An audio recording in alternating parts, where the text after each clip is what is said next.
전세로 깔고 앉아버리면 그 1억은 영원히 1억입니다. 투자랑 실거주도 분리가 정답입니다. 1보 후퇴 5보 전진이죠.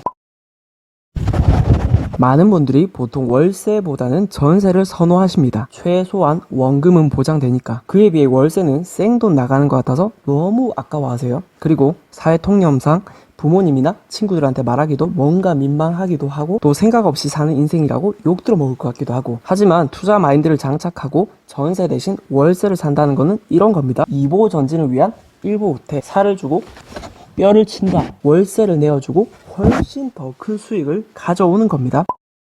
열심히 일하고 악착같이 아껴서 1억을 모았어요. 그런데 이 소중한 시드머니를 전세로 깔고 앉아버리면 그 1억은 영원히 1억입니다. 1억 5천, 2억으로 자라날 소중한 기회를 꺾어버리는 거죠. 늘 말씀드리지만 자본주의에서는 자본을 이용하지 않으면 부자가 못 됩니다. 월급 모아서 부자 된 사람은 없단 말이에요. 열심히 모았으면 그 1억을 투자를 하셔서 자본의 크기를 점점 불려 나가셔야 됩니다. 대표적인 게 주식하고 부동산이죠. 주식은 제가 잘 모르지만 사실 부동산 세계에서 1억을 투자해서 1억 번 얘기는 너무 흔해서 어디 가서 크게 말할 거리도 안 됩니다. 물론 쉽지만 않죠. 하지만 공부하고 실행하면 못할 일도 아니거든요. 너무나 평범한 저도 했고 다른 평범한 사람들도 다 하고 있으니까 여러분도 당연히 할 수 있는 거예요. 그냥 월세라서 싫다 감정적으로 판단하지 말고 냉정하게 정확하게 한번 생각을 해보세요. 1억으로 전세를 들어가서 2년 후에 그 1억을 그대로 돌려받는 거하고 매달 80만원 2년 동안 총 한 2천만 원 정도죠. 그거를 월세로 내는 대신 그 종잣돈 1억을 투자를 해서 2억으로 불리는 것. 뭐가 더 좋아 보여요? 이 정도면 사실 1보 후퇴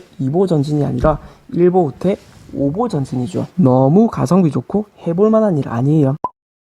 사회 초년생뿐만 아니라 이미 전세를 살고 계신 분이나 자가로 살고 계신 분도 마찬가지예요. 주거에 돈이 거의 다 깔려 있으니까 투자할 돈이 없단 말이죠. 예를 들어서 대출 없이 7억짜리 집에 살고 계신다. 당연히 여윳돈이 없습니다. 보통 그래요. 하지만 자가를 전세를 주고 같은 단지에 월세로 들어가면 어때요? 나와 가족의 생활권을 하나도 안 바꾸고요. 비록 월세가 나가겠지만 최소한 4억 정도의 전세를 받아서 투자금으로 활용할 수가 있는 거죠.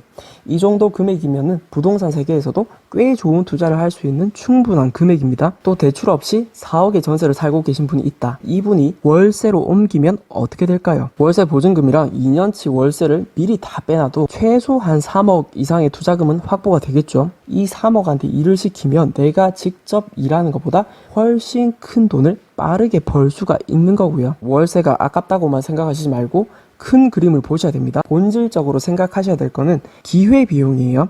내가 이 집에 돈을 깔고 앉음으로써 잃어버리는 돈 벌 기회가 너무 크지 않은지요. 생각해보면 진짜 큽니다. 그래서 실제로 제 주변에도 투자도 잘하고 자산도 꽤 많은데 계속 월세 사는 분들이 많이 있어요. 한 푼이라도 덜 깔고 앉고 내 자본금을 100% 사용해서 최대의 효율을 만들어내고 싶은 거죠. 이렇듯 월세는 너무나 중요한 자본소득을 만들어내기 위해서 치러야 되는 아주 작은 대가일 뿐입니다. 그런데 만약에 투자를 했는데 시세가 내려가면 어떡하냐고요? 물론 그럴 수 있습니다. 잘못된 투자를 할 수도 있죠. 그래서 공부를 하셔야 되는 거고요. 투자를 시작한다고 해서 누구나 자동으로 돈을 버는 건 아니거든요. 분명히 리스크가 있는 일은 맞습니다. 하지만 이거는 개인의 선택이죠.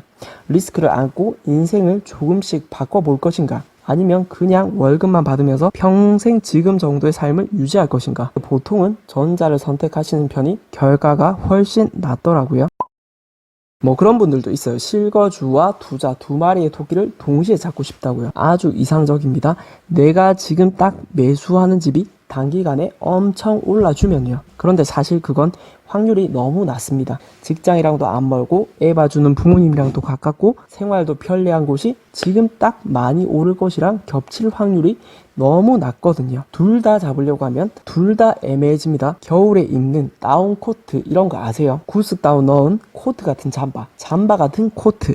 말만 들어보면 되게 편하고 전천후로 실용적일 것 같잖아요. 하지만 사실 이건 진짜 격식 있는 자리에서는 포멀함이 부족하고 또 동네에서 막 입기에는 혼자 차려입어서 웃기단 말이에요. 이렇게 이상한 혼종을 선택하지 말고 그냥 잠바 하나 코트 하나 따로 사는 게 훨씬 낫습니다. 투자랑 실거주도 분리가 정답입니다. 내 생활과 투자 둘 다 너무 중요해요. 그래서 따로따로 만족시키는 겁니다. 내가 가장 살기 편한 곳에 실거주로 월세를 살고 거기서 아낀 돈을 뭉쳐서 가장 많이 오를 수 있는 유망한 곳에 투자는 따로 하는 거죠. 물론 임차인으로 살면서 이사를 해야 되는 번거로움이나 집 사용할 때 조심해야 되는 점은 있지만 더 큰 수익을 낼 거니까 그 정도는 감내하셔야죠.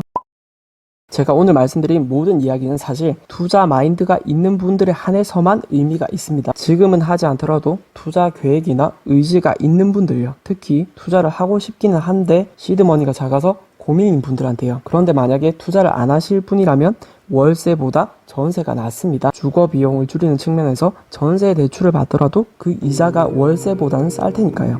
좋은 선택 하시기를 바랄게요. 감사합니다.